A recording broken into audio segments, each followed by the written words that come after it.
Olá pessoal, então aqui vai o resumo da live do dia 13 de fevereiro de 2023.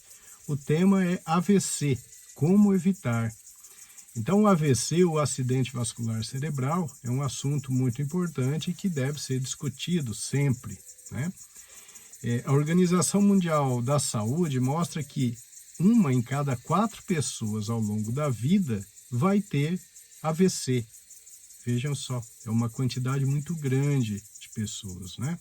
A boa notícia é que 90% dos casos de AVC pode ser evitado através de medidas preventivas que nós falaremos aqui. Então esse é o objetivo, né? É mostrar para vocês o que é o AVC e principalmente mostrar como evitar. O AVC é a 4ª principal causa de mortalidade nos Estados Unidos, perdendo apenas para doença cardíaca, câncer e doença pulmonar crônica, e é a principal causa de incapacidade no ser humano. Nós sabemos que o AVC muitas vezes deixa sequelas definitivas. A incidência do AVC aumenta com a idade, sendo que 2/3 dos casos acontecerá acima dos 65 anos, mas é claro que pode ocorrer mais precocemente. E um detalhe importante é que a incidência dos AVCs diminuiu nas últimas décadas e isso ocorreu por causa da melhora do tratamento da hipertensão arterial.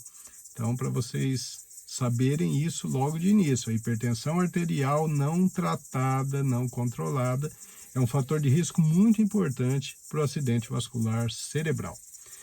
Os fatores de risco modificáveis já foram determinados, então nós sabemos que a hipertensão arterial, o tabagismo, a estenose de carótidas, que é a obstrução de uma artéria que leva sangue para o cérebro, o diabetes, os distúrbios de colesterol, a obesidade e o sedentarismo são fatores importantes para o aparecimento do acidente vascular cerebral. A característica principal do acidente vascular cerebral, o AVC, é o seu início súbito, então ele começa subitamente, o indivíduo está bem e de repente ele começa a ter um sintoma. E esse AVC ele pode ser isquêmico, quando ocorre por causa de uma obstrução da artéria, ou ele pode ser hemorrágico, que é quando há uma rotura da artéria e ocorre então ali um sangramento cerebral. Quais são os sinais e sintomas do acidente vascular cerebral? Em 38% dos casos ocorre a hemiparesia, que é a perda da força de um lado do corpo.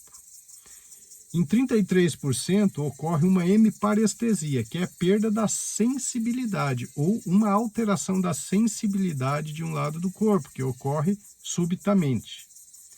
A afasia ocorre em 20%. O que é a afasia? É a dificuldade de falar.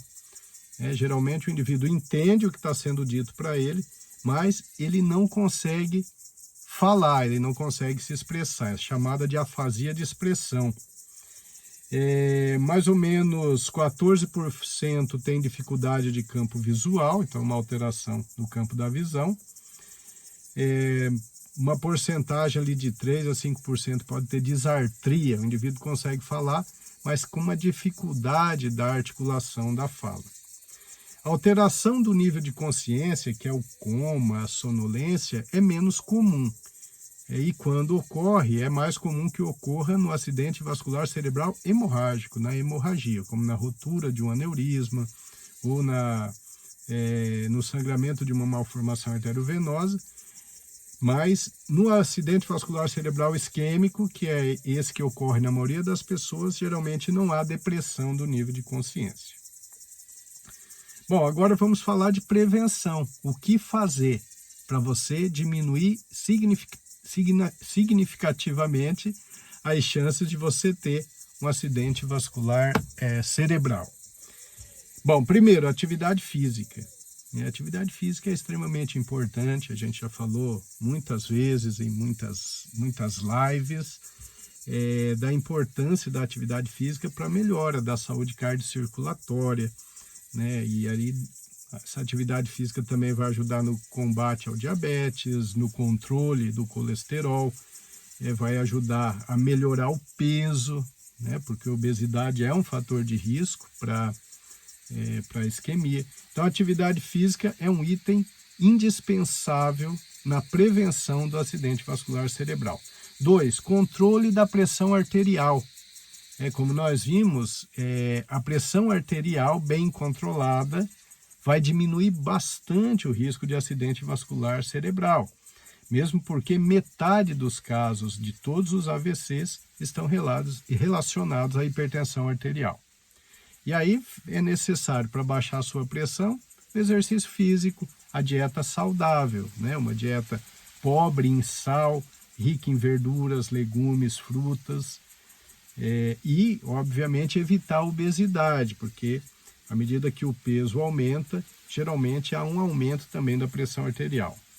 O terceiro fator protetor, alimentação adequada, isso é fundamental, né? Consumo de frutas, vegetais, evitar açúcar e alimentos processados, né? Alimentos industrializados, farinhas brancas. Então, tudo isso é importante para que você melhore a sua saúde vascular, a sua saúde circulatória. E, melhorando essa alimentação, você vai estar combatendo múltiplos fatores de risco para AVC, como a hipertensão, o diabetes e o colesterol elevado. 4, controle de colesterol. Mais de 25% dos casos de AVCs estão relacionados ao distúrbio de colesterol, ao aumento do LDL, que é o colesterol ruim, e a baixa do HDL, que é o colesterol bom. Então aí é importante evitar frituras, evitar as gorduras trans que tem nesses industrializados, diminuir o consumo de gordura saturada animal. Às vezes é necessário medicamento também, né? Claro, assim como eu falei da hipertensão, né? A dislipidemia, o diabetes, essas medidas gerais são importantes, mas o seu médico muitas vezes pode optar por utilizar um medicamento na ajuda do controle desses fatores de risco tão importantes. Bom, depois nós temos aqui, mantém um peso saudável, né? 20% dos AVCs estão relacionados a sobrepeso e obesidade. Então, atividade física e alimentação saudável. Tem uma abelhinha que insiste em me rondar aqui. Parar de fumar. Gente, isso é fundamental. O cigarro sozinho é um fator de risco extremamente importante e poderoso para o aparecimento do acidente vascular cerebral. Então, cessar o tabagismo é fundamental para quem não quer ter um AVC. 7, reduzir a ingestão de bebidas alcoólicas, né? Então, álcool, pouco. Quando passa de uma certa dose, começa realmente a aumentar a chance do acidente vascular cerebral. Combate ao diabetes, isso é muito importante, né? O diabetes descontrolado aumenta muito o risco de AVC, e aí vem alimentação adequada, exercício físico e, algumas vezes, o medicamento. Reduzir o estresse, porque o estresse ele faz aumentar cortisol, adrenalina, que são substâncias que interferem na saúde vascular e podem promover entupimento arterial. Então, como que a gente reduz o estresse? Contato com a natureza, como isso que eu estou fazendo aqui, exercício físico, aprender exercícios de relaxamento, praticar yoga, meditação, ter tempo para você. Reduzir o estresse é importante. O estresse excessivo é um fator realmente muito importante para o AVC. Então, de forma resumida, é isso. Eu espero que vocês acompanhem a live, né? Agora, dia 13 de fevereiro de 2023, às 19 horas, no Facebook. Na live, vocês poderão, então, tirar as dúvidas. Tá certo? Cuidem-se direitinho e acompanhem o Projeto SED. Inscrevam-se no nosso canal no YouTube, Dr. Milton C.R. Medeiros. Deem o like e acompanhem os vídeos que eu coloco lá frequentemente, orientando a todos vocês como ter uma melhor saúde cerebral. Obrigado.